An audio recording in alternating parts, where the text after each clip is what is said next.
Hello, I'm Bill Bullard with Calf USA, the voice of the independent cattle producer in the United States of America. Well, news reports say inflation is driving up the cost of goods, and meat prices, which are up 16% from a year earlier, have been the biggest contributor to inflation at the grocery store. Overall, food inflation is up over 6%, and beef is being pointed to as a major culprit. So while today's focus is on recent inflation, the public may have lost sight of when beef prices actually began skyrocketing. It didn't happen within just the past year or past 2 years.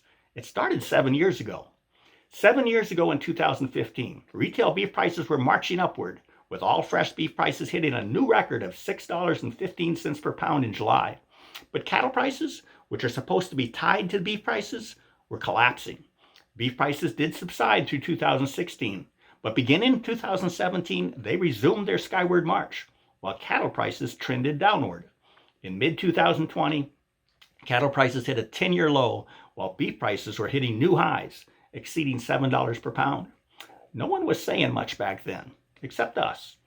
After the realization that our nation's market regulators were disinclined to enforce our U.S. antitrust laws and the Packers and Stockyards Act, we filed in early 2019 a comprehensive class action antitrust lawsuit against the nation's largest beef packers, the Big Four. We allege that they unlawfully conspired to drive cattle prices down and beef prices up. But recent news reports and industry pundits have stated that the reason cattle prices are down and beef prices are up is simply a function of supply and demand. They say there are more cattle than can be slaughtered, so cattle prices are down. And this has resulted in a shortage of beef, so beef prices are up. But let's look at our 2019 lawsuit to see what we allege was the cause of falling cattle prices and rising beef prices.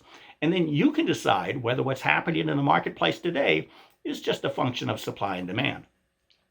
First, we allege that the Big Four packers, which together control 85% of the fed cattle market, agreed to periodically reduce slaughter volume to ensure that the demand for fed cattle did not exceed the available supply of fed cattle. We included a chart in the lawsuit showing that the volume of cattle slaughtered by each of the Big Four packers during the years 15, 16, and 17 was less than the volume that the packers had slaughtered on average from 2007 through 2014. However, the volume of cattle slaughtered by the smaller packers, those that together control only 15% of the fed cattle market, during each of those same years exceeded the volume that they had slaughtered on average from 2007 through 2014. In other words, the other smaller packers had increased their slaughter volumes, while the Big Four packers decreased theirs. We then allege that during the periods in which the Big Four agreed to periodically reduce their slaughter volume, we allege that at the same time they reduced their cattle purchases from the cash market. And we allege they did this with the intent to back up slaughter-ready cattle, meaning America's cattle producers couldn't access the market in a timely manner and instead had to overfeed their cattle. And we allege that this, in turn, incentivized America's cattle producers to accept lower prices for their cattle.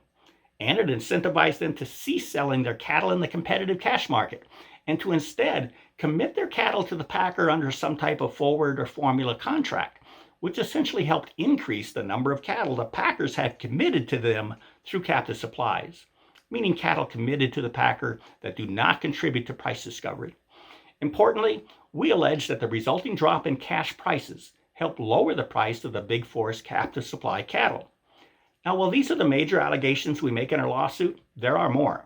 For example, we also allege that the Big Four coordinated their cash cattle purchases, and that one or more of them imported foreign live cattle at a loss, and that one or more of them shuttered slaughter capacity. So there you have the information to decide. Was it inflation that drove beef prices up, or did beef prices increase because of unlawful conduct?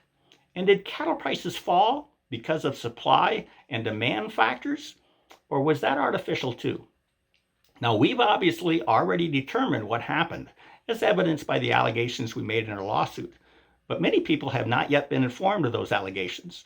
So we hope this helps them make up their own minds.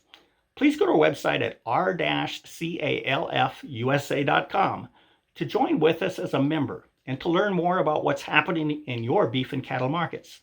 Importantly, we're inviting you to join with us so together we can achieve a lasting solution. Thank you and have a productive week. Goodbye.